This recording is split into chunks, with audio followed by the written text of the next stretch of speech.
Hey everyone, how's it going? I'm back with a video that I wanted to put together because I had some questions when I first started collecting auto racks for my model railroad, and I wasn't able to find a ton of good information easy. And so it was a little bit of, I don't want to say trial and error, but I purchased a number of auto racks for myself and learned a few things along the way. And so I thought I would do a comparison between a number of companies and their offerings, just so you can see kind of what you're getting for the money, because everyone does it a little bit different. Everything has its pros and its cons, and so I figured I'd put together this video just to hopefully save somebody some time and a potential frustration when they're picking out an auto rack manufacturer or auto rack cars for themselves for their own layouts. So what I have here is I have offerings from Intermountain, Walthers, and ScaleTrains. And each of these two cars kind of represent, I believe they're representing the exact same car, although they do it a little bit different in how they approach this car. And then this car is a slightly different version of this same type of car here.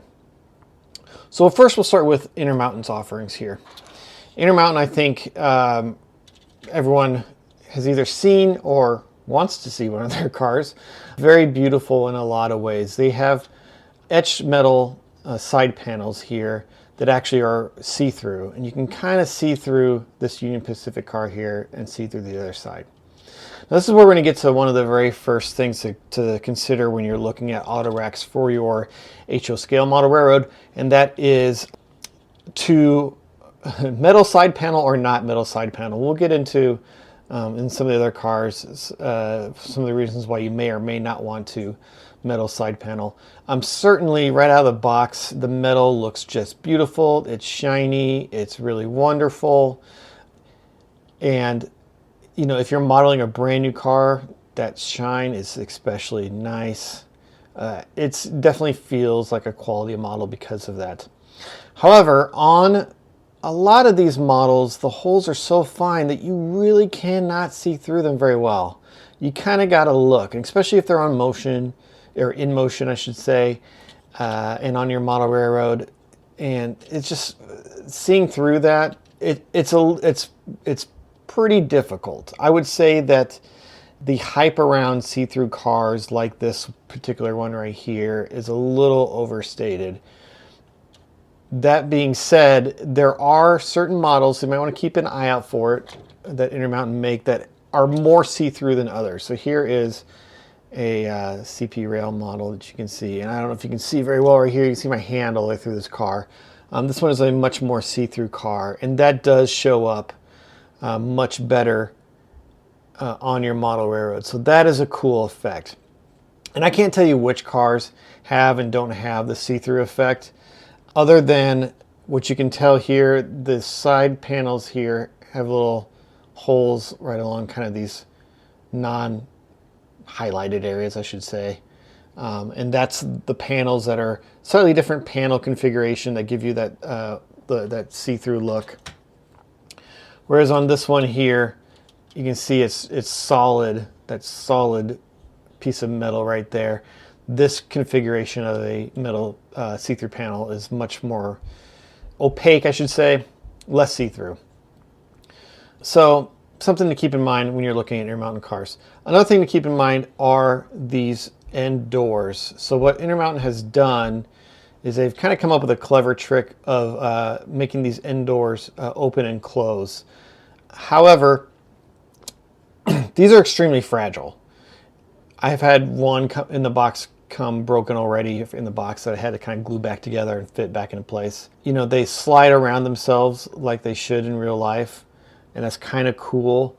But they're just extremely fragile. You don't want to open and close these things, I would say, at all, personally.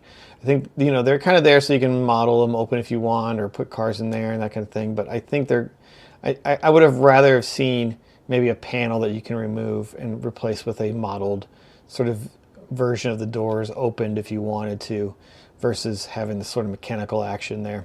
It also has a secondary effect of just making kind of these big gaps And the cars in real life do have some gaps in this area here, but this is a little more pronounced. The interior detail that kind of normally pokes out through these cars is kind of set back pretty far. So there's a bit of like an out of scale appearance because of that sort of door opening gimmick, which I do not really like at all. That's the only real major downside of this particular car. The other downside would be the price. I don't know what the MSRP on these things are. I haven't paid. I think the highest I paid on a car was $70, which is for this one right here. And this is a Otter Valley exclusive, this kind of faded red CP look to it. So I paid a little bit more than I normally would on a car like this for this price. But I have seen them as low as like in the $45, $50 range on sale. So they'll range all over the place on the internet from like $100 down to around the $45, $50 mark. I would just kind of keep an eye out and look for deals. I've purchased most of these in the $50 range, or even $45 range, I think, for one of them. So you can find them on occasion for a pretty good price. So overall, a very nice car. All right, we'll move on to the Walthers version of the same car now. And they've had this particular mold for a number of years. Right now it's being packaged in their Walthers Proto line, which I think is their like more highly detailed line. I don't know much about how Walthers sort of does their advertising on their cars, but overall, beautiful car. Excellent. Very lovely. All the details are there and looking really great. I would say the major differences between this car and the previous one, this one's a little heavier, which I think is helpful when you have long cars like this. The end doors do not open. And so the advantage there is you just kind of get better looking roof line there. The detail that pops through the door is nicer looking. The end of this car, let me put these two cars together so you can kind of see them both together. So you can see the ends of these two cars, kind of make your decision about what looks better to you. To my mind, the Walthers one does look better. Now the Intermountain one does have a couple of cut lever there. So and you don't have that on the Walthers one, so that is the one detail that's missing on that. But I'd say otherwise, I prefer the look of the Walthers one quite a bit. The other thing the Walthers one doesn't have, the Walthers one has plastic. These sort of side panels are all plastic. They are shiny, and they look very nice on their own. Are they as nice in comparison to the Intermountain ones? No, but once you weather them down, I honestly feel like the differences between these two cars will become less apparent, and they will blend together a lot better. The other big thing that this car has over the Intermountain car is it's roughly half the price. I've purchased most of my cars for around the $30 mark, which is a very good, I think that's a very good deal for a car this size, around $30 for something like that. I think brand new, you're getting them from Lombard for around $45, and even that price, considering, you know, the detail is really nice on these cars. And, you know, I think $45 is not a bad price to pay either for these. So, you know, between these two cars, you're not going to go wrong with either of them. Just know that, like, you might be paying twice for this than you would for this, for slightly better panels. Although when you weather them both down, I think they're going to both look very similar to each other. Another thing to consider too is the height of these cars are slightly different. So if you were to put them both side by side on your layout, one's going to stand a little taller than the other. So that might throw you off a little bit, seeing one car actually sitting up higher on its trucks than the other one does. So that is something to consider between those two cars. All right, we'll finish up today talking about the ScaleTrains car that I have purchased. ScaleTrains offers this car in two varieties. This is a slightly different version, by the way, from the previous two we saw. So this is a Greenbrier Gunderson Multi-Max Autorack, whereas the other ones were like a bi-level Autorack. I don't know a ton about Autoracks, so I can't tell you exactly the differences between them. Oh, one thing I did learn about Autoracks, which is kind of interesting. Apparently, So one thing that I was always curious about was these cars say TTX on them, GX in this case, and but they would then say CP Rail up top, or BN, or Kansas City Southern, or whatever else it might be up top. And the reason for that is apparently the flat car, this yellow part here, is owned by the leasing company. But the auto rack itself, everything that kind of sits on top of the flat car, is owned by the railroad. I don't know why that is exactly. I'm sure there's a really good, interesting reason for it. And forgive me for not knowing what that reason is right now. But it's kind of a fun little tidbit of information. Anyway, back to this particular car. This is by ScaleTrains. They offer this in two versions. Their operator version, which is what I have right here, and their rivet counter version. And the operator version is around $45. Forgive me, I don't know the price right off the top of my head, but very similar to the Walthers offering. And the rivet counter version looks very, very similar to this one, but is about $70, I think. I think it's $70.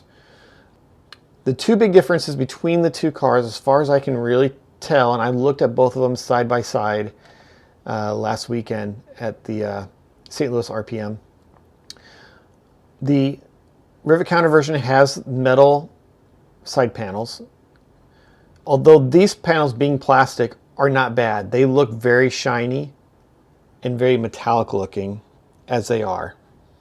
And again, weathering the whole car down a little bit, it would bring those two cars much more similar to each other as far as what the side panels end up looking like. And the other thing is there's end details on the rivet counter version that are not on the operator series like I have right here. There's a couple of door, I guess, latches, like big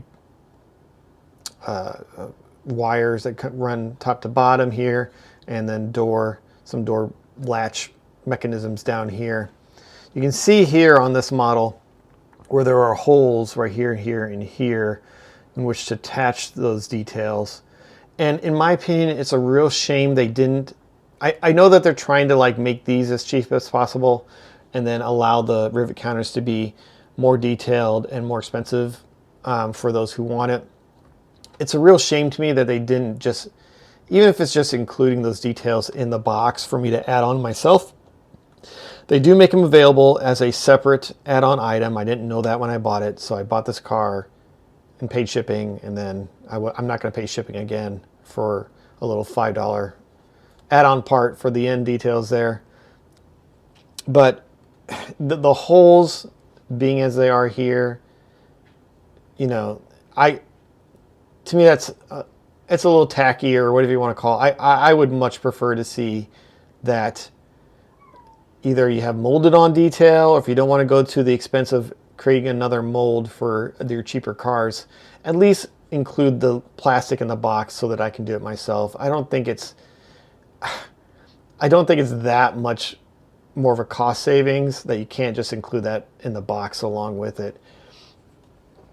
I don't know anything about car manufacturing and stuff, or so there may be a good reason why they didn't do that, other than to keep the differences between the operator series and the rivet counter series, just that much different. But nevertheless, for my purposes, this is a train that just kind of runs through a scene once in operating session. It's on the layout for like 2 minutes and then it's gone. Not a big deal. So that's those 3 different cars from these 3 different manufacturers. And I'm going to leave you today with just some run-by footage of these cars in a train, so that you can kind of take a look at what they all look together, and maybe that helps you get a little bit of an idea of what these look like for you. Like I said, I like all these cars for different reasons. If I had to choose just one to go with, it would be the Walthers car. I think for the price of the car, being a car that's been out for a while, you can get these used, or you can get them for much cheaper than you can any of these other cars. The detail is all there. The ends look the best of all the cars, in my opinion. You know, you might need to add a couple of cut levers and brake hoses if that's something that's important to you. And then, yeah, you don't see, these aren't see-through metal, but they look really nice and shiny and really very, very good. And once you kind of weather them down and add graffiti and all the other stuff you're going to add to a car, it's going to look super great anyway. You know, you're not going to go wrong with any one of these cars for sure. So it's going to be kind of up to you what you like the best. And hopefully this video has helped answer some of those questions for you. So I'm going to say goodbye for now, and I'll leave you with some run-by footage of my Autorack train so you can kind of see what these look like in action. Thanks again, everyone.